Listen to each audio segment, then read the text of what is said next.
Once hailed as the gold standard of global journalism, the BBC has long stood for trust, integrity, and factual reporting.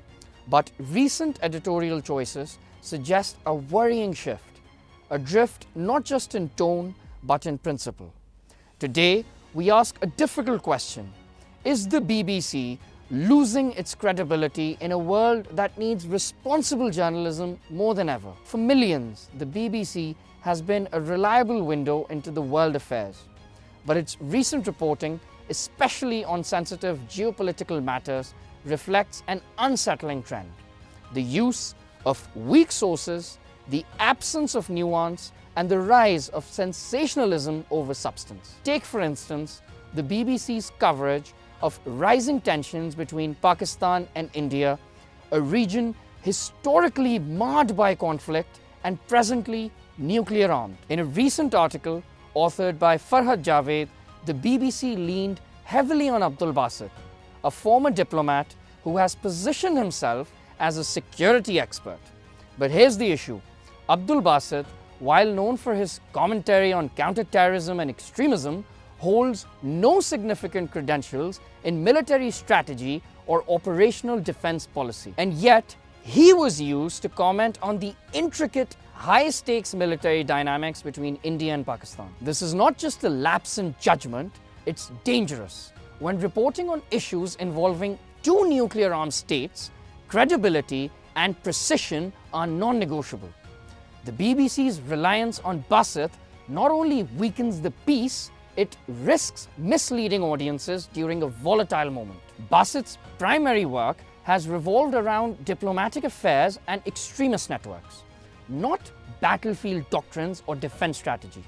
His views on Kashmir, while politically charged, do not stem from analytical depth on troop movement, escalation matrices, or deterrence theory. So why was he presented as an authoritative voice on such a critical issue? The answer lies not just in the choice of source, but in the framing. The article in question failed to feature any counterbalance. No perspectives from military officials, independent analysts, or neutral observers, just a singular voice shaping a national security narrative. That's not journalism, that's echo chamber reporting. The BBC once prided itself on multi-source validation, diverse perspectives, and rigorous editorial checks. Today, however, that commitment appears diluted. And it's not just about one article. Recent patterns suggest a systemic issue, a shift towards stories that favor quick narratives over comprehensive analysis.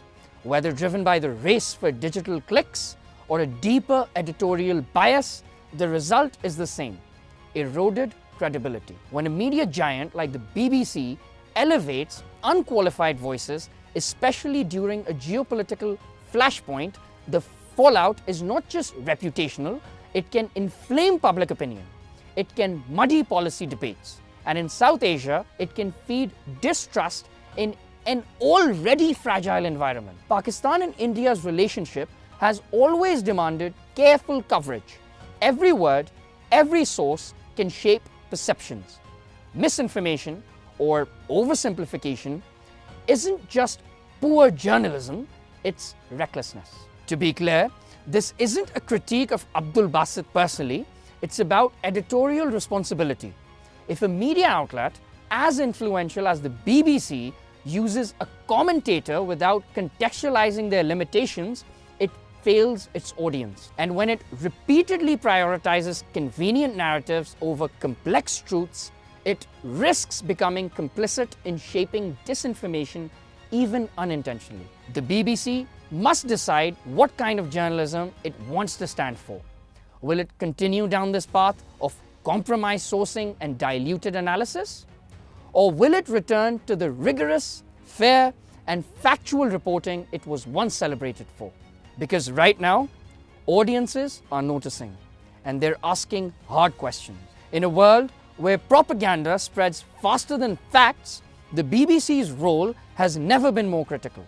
But that role comes with responsibility to verify, to balance, and to inform, not to sensationalize. This is not just about one article or one expert. It's about the future of global journalism. The BBC can still course correct if it chooses to. But until then, the trust it once earned is slipping. You're watching Policy Wire, and I'm Dayan Ramani.